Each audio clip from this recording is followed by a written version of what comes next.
Hindi alam ng karamihan na may isang pambihirang pampalasa na dito lang sa ating bansa matatagpuan. Walang ibang gumagawa nito sa buong mundo kung hindi sa probinsya ng Bohol.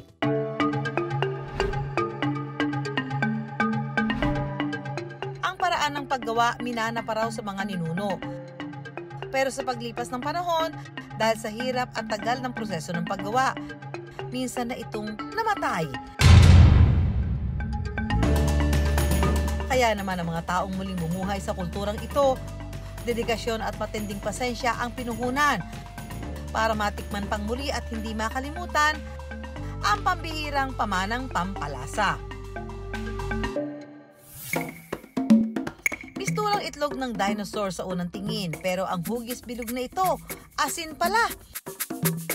Asin tibuok kung tawagin, ang isa sa pinakapambihirang asin sa buong mundo.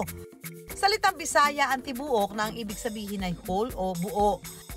Dahil hindi katulad ng ibang mga asin, isang buo ang asin na ito na hinugis gamit ang clay pot o palayok. Bukod dito, gawa ito sa tradisyonal na pamamaraan gamit ang bunot ng niyog na binabad sa tubig dagat. Sa kasamaang palad, iilan na lang ang gumagawa ng asin tibuok sa ngayon. Isa sa mga huling asinderos ang pamilya Manongas ng Alburquerque, Bohol.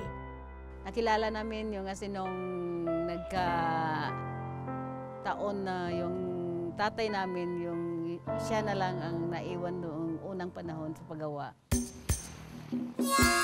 Kakaunti lang daw ang gumagawa nito dahil buwan ang binibilang para makagawa ng asin tibuok. If you start making asin tibuok, it will cost you 4 months para makagawa for first batch of asin tibuok. Sa loob ng 3 buwan, ibababad ang mga bunot sa tubig dagat. Matapos mababad, hihiwain ito ng maliliit na piraso at ibibilad sa araw. Pagkatapos ay susunugin ang mga bunot para maging abo. Tumatagal ito ng 4 na araw. Kukolektahin ang abo at saka sasalain para makuha ang tinatawag na brine na siya magiging asin. Pagkatapos nito, iaayos na ang mga clay pots sa lutuan. Kailangan masiguro na balanse ang lahat dahil maaari itong bumagsak kapag hindi maayos ang pagkakalagay. Ngayong handa na ang lahat ng kailangan, oras na para lutuin ang asin. Masasabi kong mahirap talaga ang pagluluto nito dahil personal ko itong nasaksihan. Ang mahabang proseso ito, Naku po. Dito yung nakikita natin. Hindi yung regular na paggawa ng asin ito yung tibuok. asin na niluluto. Yes po. Niluluto yung asin. Ito ang init dito, siyempre. Sobrang init. Sobrang init. Ito yung talagang traditional na paraan ng pagluluto. Paano yung ginagawa nila? Anong gagawin na? Pwede bang try yan? Sige po. Okay na yan? Ganun pala yun. Ang init. Ay, ito. Sobrang init, ma'am. Hindi naman masyado. Okay lang. Okay lang. Para lang naglilitsyo ng baboy. Di ba? So, babantayan mo to? Yes, the whole day, ma'am. The earlier matapos, ma'am, siguro mga 2:30 to 3 p.m. in the afternoon. Ayun. Aba, tuloy-tuloy pala yung apoy dito. Walang hinto yan sa pagsasalang ng brine water po, ma'am. Abay, ano ho talaga ito? Kakaiba yung pamamaraan ng paggawa nila ng asin dito, di ba? Kasi ang asin, di ba, alam natin galing dagat. Yes po.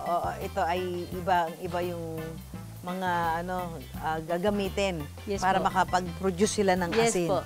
Diyos ko, kailangan pala dito mo. Malakas ang ano mo, sa init. Ito. Pag inilapit mong gano'n, mas lalo mainit, ano? Maganda yan. Magiging ready yan pag alis mo dito. Pag nagpa-facial ka, ano yan? Maganda sa facial. Ni-steam. Yes. Ni-steam yung balat mo. Gaano katagal to? From 7:30 or 8, ma'am, magtatapos yan hanggang 3 p.m.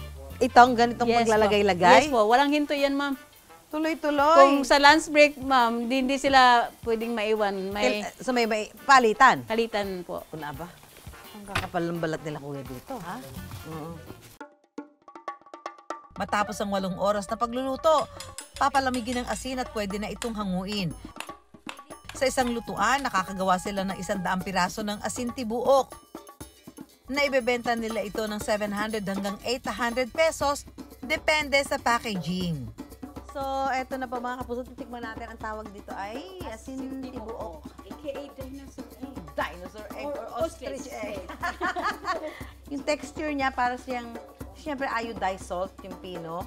Pero kailangan i-grate mo doon siya, ikakudkudin mo. So, titikman natin ngayon. Ayan, kutahin ka praso. Para hindi siya kasi yung ibang, ano ba tawag doon? Yung ibang asin, parang after a while, meron siyang aftertaste na mapait. O sobrang alat. Ito hindi. Pagdating sa lalamunan man, parang nawala na yung Parang pagdating, dito mo lang malalasahan ng alat, pero dito wala na. Oh, yes po. Yun talaga yung Ayan, no? Parang natunaw na siya dito wala ng alat. Na? Excited na ako. Gusto ko na ilagay sa ulam. Yung dito ka sa malaki, ma'am. Parang lagay mo. Pwede. Saan ko lalagay ito? Sa dila. Ito laki? Oo. Ito malaki? Oh, malinis naman yan kasi Galing ka. Magawa kaya itong candy. For a change. For a change, kaya hindi natin ang asin. Ayun hindi siya, pagdating dito wala nang alat no? Baka hindi na kaya. Ayan, asin talaga siya, walang kaduda-duda. Asin talaga siya. Nakagista na raw ni Veronica at ng mga kapatid na hanap buhay ng kanilang tatay ang paggawa ng asin tibuok. Minana pa raw nila ito sa kanilang mga ninuno. Pero nung unang panahon, hindi raw na ibebenta ang asin tibuok. Ginagawa lang daw itong pamalit sa palay at iba pang mga pangunahing pangangailangan. Dahil sa hirap nitong gawin, kalaunan ay unti-unting naubos ang gumagawa ng asin sa kanilang lugar. Dekada 80 nang tuluyan itong nawala. Taong 2010, matapos ang halos 3 dekada, naglakas loob ang isang kapatid ni Veronica na muli itong buhayin. since na ni-revive ng kapatid namin yung si Father Chris, ang paggawa ng asin tibuok year 2010, may kinumbinsi siyang mga mag-aasin noon na balikan natin ang paggawa ng asin tibuok kahit na walang pira doon kasi di mo ito makita sa ibang lugar. Dito lang talaga sa lugar natin sa Albuquerque. Pero sabi nila, ang sagot nila, ayaw na namin Father Chris kasi ang hirap and then walang pira. Ayaw na naming balikan yan kasi paano yan, pabalikan natin. Wala tayong mapapala, wala tayong pera noon. Kasi gusto na, sa panahon natin is pira ang kailangan. Pero may si Father Chris, may passion siya sa nabalikan talaga yung asin tibuok kasi doon kami lumaki, doon yung hanap buhay ng tatay namin. Hindi kami naubusan ng bigas dahil sa industrious life ng tatay namin. Kaya gusto niyang balikan kung anong hirap na nagawa ng tatay namin kahit na walang pera. Pero sa pagkakataong ito, nagbago ang kapalaran ng asin tibuok. Dahil sa social media, marami ang nakakilala rito. Hindi na lang ito pampalit sa palay dahil naibebenta na ito hindi lang sa Pilipinas, kundi maging sa ibang bansa.